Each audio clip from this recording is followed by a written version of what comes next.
I'm Raymond Kemp Sr., retired U.S. Navy Fleet Master Chief. I had the honor of being with Prairie and being a part of their Memorial Day services. I was the keynote speaker. The most important thing about today being Memorial Day, is that we remember those who gave up the ultimate sacrifice and died on battlefields, either in foreign lands or in foreign waters. Those who, in some measure of a combat action, gave their life. See, every service member, everyone who enlisted or joins a military branch, writes a check that's made out for up to and perhaps including their life. Many of us didn't have to pay that ultimate sacrifice, but those who did, we commemorate them on Memorial Day.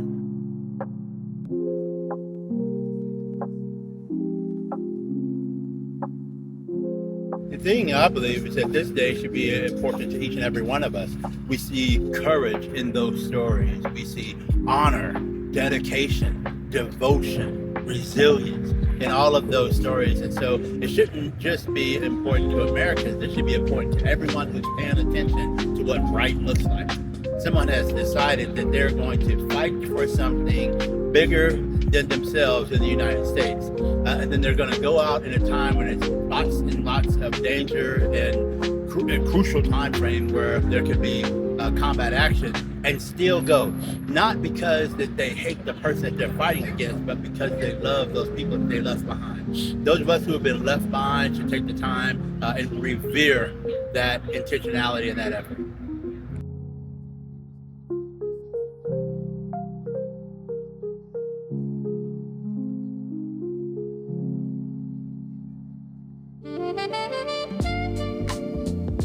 I think it's truly important in remembering someone is being able to say their name.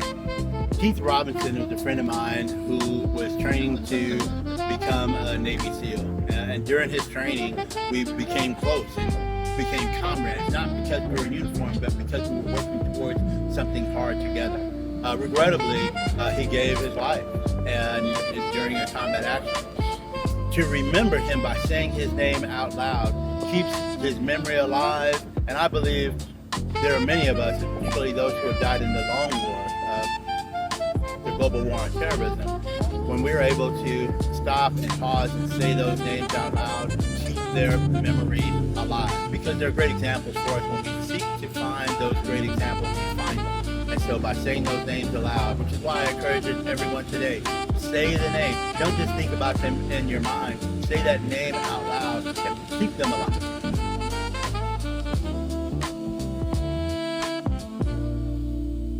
It's hard for me to say how they feel, but I'll tell you how I feel right now. I feel encouraged by those who have gone before us. I feel honored to be a part of a commemoration that allows me to say names aloud, encourage other people who are also experiencing some measure of loss, and then to make new connections. Because once again, relevant relationships is what makes America an amazing place. And if we do our part by developing those relevant relationships, we change the world.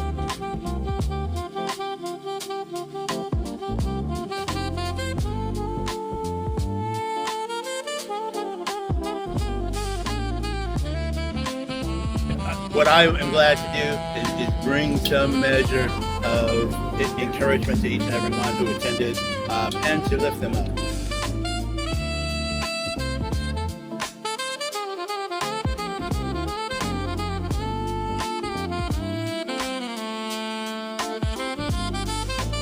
My hope for each and every one of them is that they realize that there are those who never came back home from battle, and that pain and that discomfort didn't end on the battlefield. It echoes into families and into households. And so we should be encouraging to those who have experienced that measure of loss, and also encouraging those who are still on active duty, those who are still serving. We should be finding ways to appreciate their service. Thank you so much for your time, Dr. King. My pleasure.